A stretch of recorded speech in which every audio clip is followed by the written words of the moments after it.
이제 결론적으로 제가 이제 이겁니다. 내년 총선 이전에 우리가 반드시 실현해야 될 사안이 있습니다. 반드시 실현해야 될 것이 뭐냐면은 아까 우리가 기자회견에서 언급됐다시피 공직선거법에 명시되어 있는 공무원과 교사, 교직원 그들을요 언론노조도 마찬가지죠. 얘네들을 진짜 노동관계법을 개정을 해가지고 이거는 이제 공론화시켜야 될 문제예요. 공무원과 교사 그리고 언론 이 세 집단은 공직선거법에도 공정이 담보된다고 돼 있잖아. 이걸 맞추려면 민주노총회에서 나와야 돼요. 민주노총 사내에서 맞는다니까. 이걸 내버려두면요 내년 선거 꽝이 진짜 끝입니다. 끝. 네? 반드시 내년 총선 전에 그 윤석열 정부가 반드시 바로잡아야 될 게 공무원 노조, 네? 민노총부 이탈시켜. 아니면은 최소한 다음 선거 때의 참관인이나 투표 관리관 그들은 정공로에 가입되어 있는 공무원들 다 배제시켜야 돼요. 다 명단 확인해가지고 다 배제시켜야 돼요. 교사도 마찬가지고. 정교조 소속 조교종들 다 잘라야 돼. 그들은 절대 참여 못 시켜야 돼. 왜? 그들은 공정성을 담보할 수 없으니까. 공직선거법에서 명시하고 있는 공정성을 담보할 수 없기 때문에 그는 자격이 없어요. 중립도 안 할 거고. 그는 뭐 중립입니까? 그놈들이 민노총 지령을 받고 움직일 하수인들인데. 자, 그게 반드시 해야 될 일이고. 그리고 또 뭐냐면 이제 투표지 분류기 있잖아요. 이게 재미있는 게 그겁니다. 그 이번에 이제 민경욱이가 만든 그 영상에도 보면 나와요. 투표지 분류기를 시연하는 장면에서 보면은 그러니까 그 기표란에 표기가 되지 않은 그러니까 무효표로 추정되는 표기가 안 되십니까? 기표란에 아무것도 직인이 없어요. 없는데 이게 1번 거기 그 일본으로 가는 게 이제 영상으로 찍힌 게 있거든요. 그 시연을 보여줘. 이게 이제 부정이 증거라고 또 그렇게 얘기했습니다. 이게 왜 이런 일이 벌어졌냐면 아까 제가 말씀드렸죠.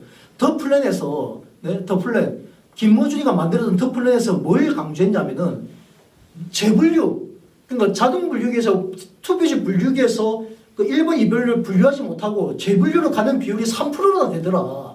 그런데 하필 이 3%가 되는 비율이 왜 박근혜한테만 왜 유리한 득표가 가느냐 이걸 문제 삼았던 거예요. 그래서 그때 당시는 투표지가 이제 여백 없는 투표지인데 재분류 비율을 줄여야 된다. 이걸 계속 그들은 요구했었어. 그래서 2016년도에 투표지를 아예 바꿔버린 거예요. 여백이 없는 투표용지에서 여백이 있는 투표, 지금의 원고 지형 투표용지로 2016년 총선부터 도입해가지고 바꿨어. 그러면은 과거에는 이제 3만 물려도 다 재분류로 갔는데 이제 살이 물릴 이유가 없거든요. 왜? 그 여백이 그 기표란 있잖아요. 기표 그 용기보다 지름보다 더 커요. 그러니까 그 기표 도구의 지름이 그 10mm면은 1cm면은 이 1번과 2번의 그 간격이 1.2mm, 1.2cm 이상이 되기 때문에 도장을 찍어도 한 번에 찍었을 때 두 개가 물리는 경우가 없어. 네, 그러면은 당연히 그러면 기표란이 표기되지 않지만은 그 기호 1번이나 아니면 후보자 이름이나 특징만 딱 찍혀 있으면은 야, 이 유권자가 그 기표란은 안 찍었지만은 야, 후보자 이름에다 찍었네? 아니면 기호 1번에다 찍었네? 그러면 유효표입니다. 이거 재분류할 때 유효표도 다 분류를 해요. 근데 1번도 찍히고 2번도 찍히면 무효표예요. 네? 근데 1번은 찍혔는데 2번 쪽에 보니까 이거는 그 직인이 아니야. 도장 직인이 아니고 하는 거 손에 이제 이게 묻어가지고 뭐 이물질이 2번에 묻어 있어. 그런 경우는 이거는 무효거든요. 그러면 정규의 기표용지가 1번 찍혀있기 때문에 1번 유효표가 가는 거예요. 이거는 유관으로 분류를 할 때 그 규정이 있습니다. 이거는 그 공직선거법에 정확하게 명시가 돼 있어요. 그러면은 당연히 이제는 이제 그런 그 재분류로 갈 수 있는 확률이 많이 떨어져서 왜 투표용지 자체가 바뀌기 때문에 그런데 흥미로운 게 뭐냐면은 지난 이제 총선 때는 선관위가 그 이전에 김어준 그 진보 진영에서 하도 이제 재분류로 가는 비율을 줄여야 된다고 계속 주장하다 보니까 이 스캐너에서 인식하는 기능을 아주 정밀화시킨 거예요. 평소에는 예를 들어서 조금만 이상하면 그냥 재분류로 가게끔 했는데 이제는 우리가 유관으로 유효표라고 인정되는 것까지 다 프로그램에 다 입력을 해놔가지고 기표란에 찍히지 않더라도 기호나 후보자 이름에 찍혀있는 유효표도 그냥 기계가 유효표로 분류되게끔 설정을 해버린 거야. 설정을. 그러니까 실제로 이제 표시가 안 되지만 1번 같은 거는 중대 딱 빼보면은 기호에 찍혀있거나 후보자 이름이 도장이 찍혀있어요. 그러니까 기계가 그까지 분류가 해준 거야. 더 정밀해졌죠. 정밀해졌지. 그런데요, 이거 안 됩니다. 이거 안 돼요. 그거 허용해버리면 왜 유관으로 참관인들을 감시를 하는데 기표에 찍히지 않는 유효표일지 무효표일지 모르는 게 기계에 가지고 다 분류가 돼버리잖아요. 물론 이제 심사집계부에서 개수기로 하나 확인을 합니다. 하지만은 놓칠 수가 있다는 거예요. 그래서 이거는 반드시 선관위가 투표지 분류기 프로그램 다시 개선을 해가지고 어쨌든 그 기표란에 찍히지 않은 유효표, 기표란에 찍히지 않은 유효표는 모두 재분류로 다 보내줘야 돼요. 재분류를 보내가지고 똑같이 육안으로 확인해야만이 이번에 이제 민경우이가 이제 이번에 영화에서 했던 그 한 자리 크게 보면은 기표란에 찍히지 않는 것이 일본으로 가는 경우를 차단할 수 있어요. 그게 재분류로 가게 해버리면은. 그런데 선관위에서 그게 정밀하게 프로그램 정밀하게 이제 더 깊게 가지고 유효표도 유효표를 인식되게끔 해버리다 보니까 그런 문제가 발생한 거예요. 네? 자, 그래서 이거는 선관위가 반드시 다시 한번 그걸 반영을 해가지고 투표지 분류기가 정말 기표란에 정확하게 이제 유효표 찍힌 것만 유효표 가게끔 해주는 게 맞습니다. 이건 반드시 다시 이렇게 잡아야 된다는 문제고요. 그리고 이제 사전투표 비율이 좀 상당히 높아졌잖아요. 30%, 뭐 20%, 30%, 40%까지 근접했었습니다. 이 지난 대선 때? 아니, 지난 총선 때인가? 거기 보면은 이 기자회견문 제일 마지막 장에, 마지막 장에 보면은, 아니, 마지막 장 그 앞에 10페이지에 보면 나와 있어요. 10페이지에 있는 게 이게 중앙선관위 홈페이지에 있는 나와 있는 수치입니다. 10페이지 보면 사전투표율 변동 추이라고 되어 있죠. 이게 2014년도 이제 제6회 전국 동시지방선거 때 사전투표가 처음 도입된 겁니다. 박근혜 정부 때. 이때부터 이제 사전투표율이 이제 그때는 10%, 11% 그랬는데 총 합계가. 그 다음에 12%, 그럼 26% 높아나가다가 2020년도에는 뭐 26%까지 갔다가 2022년도에는 36%까지 전국적으로. 대통령 선거 때는 그 36%까지 갔어요. 한 3분의 1 이상이 그게 사전투표가 된 거예요. 근데 문제는 뭐냐, 사전투표일지라도 관내 사전투표는 크게 문제가 없습니다. 관내 사전투표는 실제 관 내지만 투표지를 직접 투표함에 넣어가지고 그냥 그대로 선관위로 보관돼가지고 선관위에서 다 그 CCTV 다 책에다 보관되기 때문에 괜찮은데 관외 투표 같은 경우는 우편 봉투에 넣어가지고 우체국을 통해가지고 등기로 바로 그 다음날 바로 발송이 되거든요. 전국적으로 발송이 되는데 이 규정이 공직선거법에 명시가 안 돼 있어요. 명시가 안 돼 있고 그냥 우체국 등기로 해가지고 보낸다로만 돼 있고 나머지 우체국법, 우편 그 법에 의해 가지고 이제 그 선거 우편물을 이제 한다라고 돼 있는데 공직선거법에 상세한 명시가 안 돼 있습니다. 이 부분은 이거는 반드시 왜냐면은 관외 사전투표 너무 많아. 최소한 이제 이게 전체 사전투표율의 36%면은 관외 사전투표 비율은 최소한 15%, 10%에서 15%가 되거든요. 그럼 투표지가 얼마입니까? 10%면은. 네? 최소한 예를 들어서 2천만, 3천만 표라고 따지면은 10분 300만 표.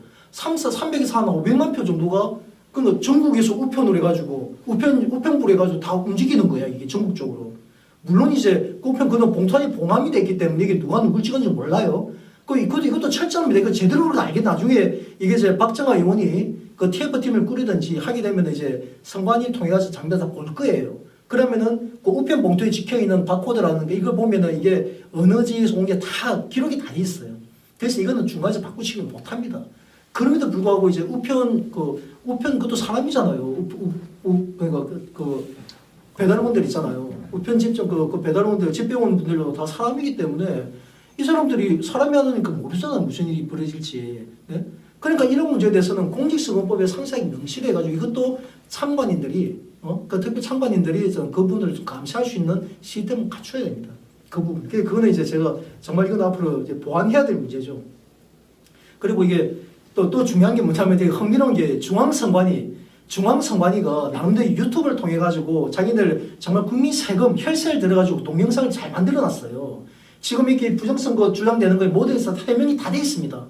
상세가 다 해명이 다 돼 있어요 이미. 그 객관적 근거에 의해서. 근데 흥미로운 게 뭐냐면은 중앙선관위 이건 진짜 이건 처벌해야 될 상황인데 홍보팀에 있는 공무원들이 이놈들이 도대체 뭐 하는 놈들인지 영상은 정말 잘 만들었어요. 영상은 정말 돈을 들여 잘 만들어가지고 제가 봐도 야 이거는 제대로 홍보 되겠는데 했는데 조회수가 최근 내가 1개월 내에 이제 걔네도 올린 조회수 그 영상이 30개를 내가 표본을 봤는데 그 30개 영상 중에서 22개가 조회수가 1,000회 수가 안 넘어요. 몇십 회, 몇백 회, 200회, 300회, 작게는 뭐 60몇 회 조회수가 아니 중앙선관위가 이런 홍보가 이래 이따위라고 있어, 이따위로. 네? 아니, 우리 일반 유튜브 같은 경우에도 영상 하나 올리면 몇 만에, 작게는 10만에, 몇십만에, 진보진영 몇백만에 그걸 보거든요. 아니, 선관위가 왜 그 노력 안 하냐고. 선관위가 그게 국민 혈세를 들여가지고 많은 홍보 프로그램 영상을 제작을 했으면 많은 유권자 국민들이 볼 수 있게끔 홍보에 전략을 가야지. 관심을 안 해요, 관심을. 관심을 안 가져요. 지금도 중앙선관위 유튜브 들어가 보세요. 선거관리위원회 유튜브 공식 계정에 들어가면은 홈페이지 영상들은 쫙 많이 올라와 있는데 조회수가 몇십 회, 몇백 회 이게 답니다. 홍보가 안 되니 이런 거짓 선동에 다 빠지는 거야, 국민들이. 이건 선관위가 정말 개선해야 될 문제입니다, 이거는. 네? 이거는 제가 분명히 반드시 얘기하는 거고. 그리고 아까 막 얘기했죠. 윤석열 정부가 이제 법무부 한동훈 장관은 경찰에서 이번에 조사를 제도하지 그냥 각각 처리했는데 정말 이제 당신들이 이 사태에 대해서 책임 있게 적극적으로 인지 수사를 통해서라도 적극적으로 당신들이 밝히라는 거예요. 그리고 공병호, 민경호 그들이 책임 물어야 됩니다. 법적 책임. 왜? 그들의 거짓 선동이 우리 사회 악 얼마나 심각한 사회 악으로 좀 퇴보하고 있는 걸 언제까지 판단합니까? 내년 선거 끝장인데 내려가면. 그리고 제가 이제 뭐 언급은 안 했지만 뭐 많죠. 그 이외에 뭐 이봉규 박사라는 여러분들 내가 굳이 그분들 내가 언급을 계속 안 하는 이유는 기회를 드리려고 하는 겁니다. 기회를. 고성국 박사도 마찬가지죠. 부정선거 빠졌었죠. 분명히 본인도. 요즘은 언급을 잘 안 하고는 있지만 저를 한번 불러주세요. 저를 불러가지고 한번 하게 되면 당신들이 그동안 거짓 선동했던 거 다 왜 고의성이 면피될 수 있으니까 몰라서 그랬다. 고의성이 없을 수 있잖아요. 근데 황교안, 민경우, 공병호는 가능성이 없습니다. 박주현이 제가 직접 다 만났거든요. 그런데 대놓고 저를 그냥 거부했어요. 정엄실 나하고 얘기도 안 하겠대. 그게 제정신입니까 걔네들이? 나를 몰라요 내가 어떤 사람인지? 근데 나를 안 만나겠대. 근데 뭐 조슈아, 네? 바실리안 TV 조슈아 알지도 못하는 그런 친구들은 게다가 그 친구는 통일교 전도사인데도 불구하고 자기가 통일교가 아니고 뭐 기독교 개신교로 개종했다고 거짓말까지 하는 놈인데. 네. 뻔뻔하게 거짓말까지 하다는 저한테 다 들통은 났지만. 자, 끝으로 국민의힘은 금년 안에 반드시 자유애국진영 유권자들을 보수 계면에 눕힌 투개표 부정선거 거짓 선동에서 벗어날 수 있도록 중앙선관위 협조하에 대한민국 선거 시스템에 대해 대다수 국민들이 정확히 인식할 수 있도록 TF팀을 구성하라는 거예요. 민주당이 박주원 의원을 TF팀장을 꾸렸던 것처럼 국민의힘도 책임 있는 국회의원을 앞장세워가지고 이 문제 빨리 타개해야 됩니다. 우리가 여기서 벗어나지 못하면은 자유 대한민국의 미래는 없어요. 진짜. 자, 이걸로 제가 오늘 기자회견을 마치도록 하겠습니다. 네, 감사합니다.